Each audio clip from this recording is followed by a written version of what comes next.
Hello student, physics के जो अपने जो वीडियो चल रहे हैं अभी एग्ज़ाम के लिए वेरी इंपॉर्टेंट है वो आज अपना एक टॉपिक और लेके आए हैं फिजिक्स में। वो है विद्युत द्विध्रुव की अक्ष पर विद्युत क्षेत्र की तीव्रता। ये भी एग्जाम के लिए इंपॉर्टेंट है। सबसे पहले अपन ये देखेंगे कि विद्युत द्विध्रुव क्या होता है। विद्युत द्विध्रुव का मतलब होता है कि दो आवेश होते हैं, दोनों की प्रकृति अलग होती है, समान परिमाण और विपरीत प्रकृति के आवेश बहुत ही निकट होते हैं, तो इस युग्म को कहा जाता है विद्युत द्विध्रुव। ठीक है, तो इस विद्युत द्विध्रुव की अक्ष पर अपन विद्युत क्षेत्र की तीव्रता देखेंगे। अपन अक्ष पर भी निकाल सकते हैं और निरक्ष पर भी निकाल सकते हैं। सबसे पहले आज अपन जो टॉपिक डिस्कस कर रहे हैं वो कर रहे हैं विद्युत द्विध्रुव की अक्ष पर विद्युत क्षेत्र की तीव्रता। सबसे पहले इसके डायग्राम पे फोकस करते हैं। इसका डायग्राम समझना इंपॉर्टेंट है। सबसे पहले मैं बनाता हूं एक विद्युत द्विध्रुव है।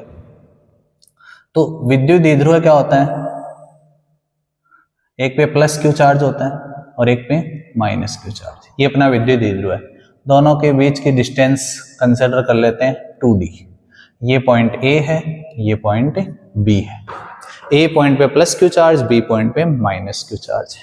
इसके सेंटर O से, ये सेंटर O है, इससे R डिस्टेंस पे कोई पॉइंट अपन P लेते हैं।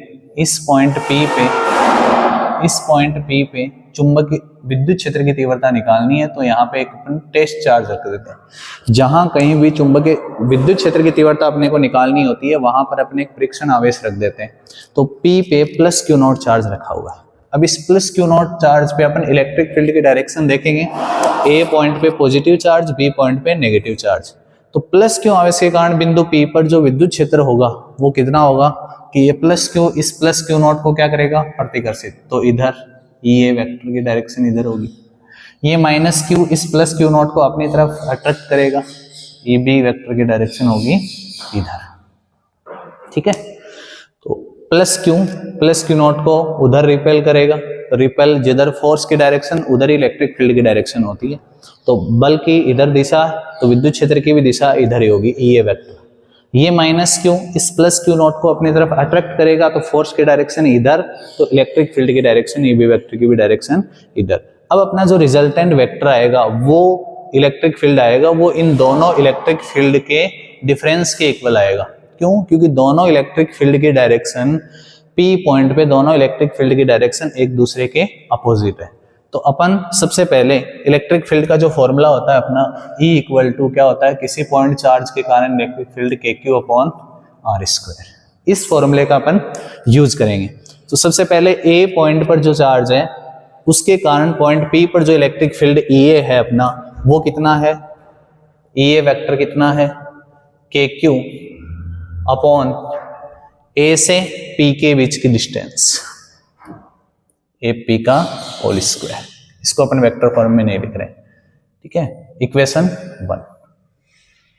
सेम इसी तरीके से EB, बिंदु B पर, पॉइंट B पर जो माइनस क्यू है उसके कारण इलेक्ट्रिक फील्ड कितना है, EB।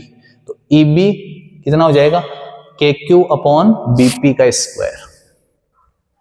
तो KQ अपॉन BP का स्क्वायर, इक्वेशन 2। अब अपने को बात करनी है AP और BP की वैल्यू कितनी है। AP की वैल्यू कितनी है, AP की वैल्यू डायग्राम में चलते हैं अपन। A से लेके P की डिस्टेंस तो डायरेक्ट अपने पास दी नहीं है इसमें, तो इसको अपन दो पार्ट्स के अंदर डिवाइड कर देते हैं। OP अपने को पता है, OP में अगर OA को ऐड कर देंगे तो पूरा AP आ जाएगा। तो AP को अपन लिख सकते हैं OP प्लस OA। OP कितना है, R। OA कितना है, ये टोटल 2D है, OA कितना हो जाएगा, D। तो R प्लस D। तो AP अपने पास आ गया R प्लस D।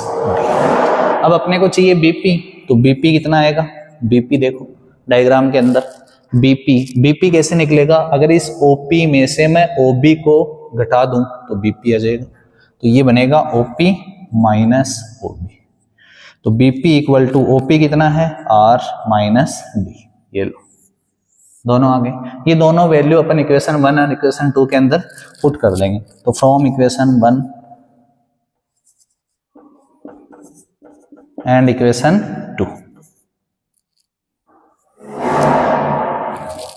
पुट कर दो। तो EA की वैल्यू कितनी आएगी अपनी, EA की वैल्यू आएगी KQ upon R plus D का होल स्क्वायर।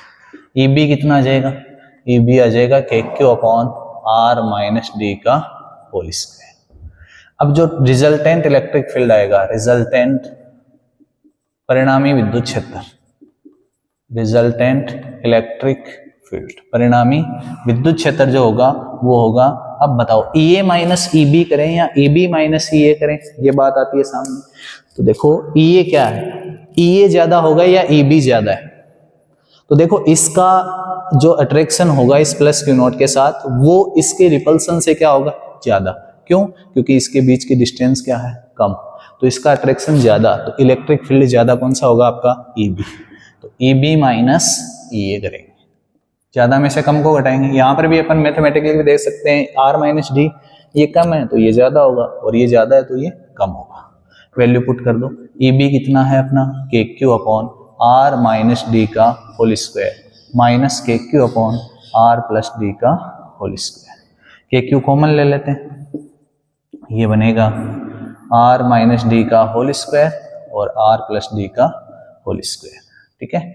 तो इधर आ जाएगा R प्लस डी का whole square minus R minus D का होल स्क्वायर। इसको A प्लस बी के होल स्क्वायर से एक्सपेंड कर दो तो ये बन जाएगा KQ, ये A plus B A minus B, तो R square minus D square का होल स्क्वायर, इसको A प्लस बी के होल स्क्वायर से R square plus D square plus 2RD minus, इसको भी एक्सपेंड कर दो तो ये तो माइनस का बनेगा, अगला भी माइनस का बन जाएगा, लेकिन अगला क्या बनेगा, प्लस का, क्योंकि माइनस 2RD होता है, प्लस 2RD हो जाएगा इस माइनस की वजह से।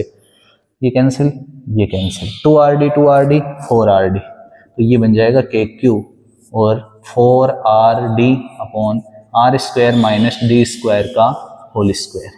अब देखो अपना जो ये जो डिस्टेंस होती है R, वो इस D के कंपैरिजन में, D इतना ही है क्योंकि टोटल 2D है, ये 2D अपने आप में बहुत कम होता है क्योंकि विद्युत द्विध्रुव जो होता है, डाइपोल जो होता है, उसके बीच की डिस्टेंस, दोनों जो चार्ज हैं उनके बीच की डिस्टेंस क्या होती है, बहुत कम। तो इसका आधा, D इसका आधा है तो ये तो और भी कम है, तो अगर R के साथ इसको कंपेयर करें तो R is very greater than D है, तो D स्क्वायर को अपन क्या कंसिडर कर लेंगे, नेग्लिजिबल, नगण्य कंसिडर कर लेंगे, इसको नेग्लिजिबल मान लेंगे।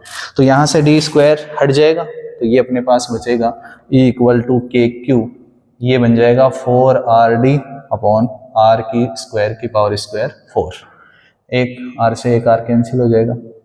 अब इस 4 को दो पार्ट्स के अंदर डिवाइड कर देंगे अपन, इसको लिख सकते हैं 2 into 2 into D upon R cube. अब एक 2 को, एक Q को, एक D को, इनको अलग कर लेते हैं, के अंदर कर लेते हैं 2QD अपॉन R क्यूब, ठीक है, R की पावर 4 बन गया है, तो 2QD, एक 2 बच गया है यहाँ पे तो इस 2 को बाहर कर लिया। अब देखो 2QD क्या है यहाँ पे, इसका जो magnetic dipole moment, sorry electric dipole moment है P, वो कितना है, दोनों चार्ज हैं उनके किसी एक चार्ज का मैग्नीट्यूड Q इंटू दोनों चार्ज के बीच की डिस्टेंस 2QD। तो 2QD क्या है इसका, electric dipole moment, electric dipole moment, विद्युत द्विध्रुव आघूर्ण P से डिनोट करते हैं इसको। तो P की डायरेक्शन किधर होती है, माइनस चार्ज से प्लस चार्ज की तरफ होती है, माइनस चार्ज से प्लस चार्ज, अपने आप में वेक्टर क्वांटिटी है ये।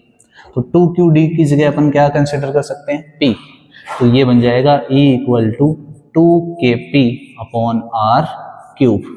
ये जो इलेक्ट्रिक फील्ड आया है, विद्युत क्षेत्र आया है, वो विद्युत द्विध्रुव की अक्ष पर विद्युत क्षेत्र की तीव्रता का फॉर्मूला है। इसको अगर अपन वेक्टर फॉर्म के अंदर लिखें तो अपन लिख सकते हैं E vector equal to 2KP vector upon R cube. अब देखो जो रिजल्टेंट वेक्टर आया वो EB में से EA को घटाया अपन तब आया, तो EB की डायरेक्शन में ही ये रहेगा अपना रिजल्टेंट वेक्टर। तो रिजल्टेंट वेक्टर और P वेक्टर दोनों सेम डायरेक्शन में, सेम डायरेक्शन में होने की वजह से यहाँ पे क्या आएगा, प्लस का साइन आएगा।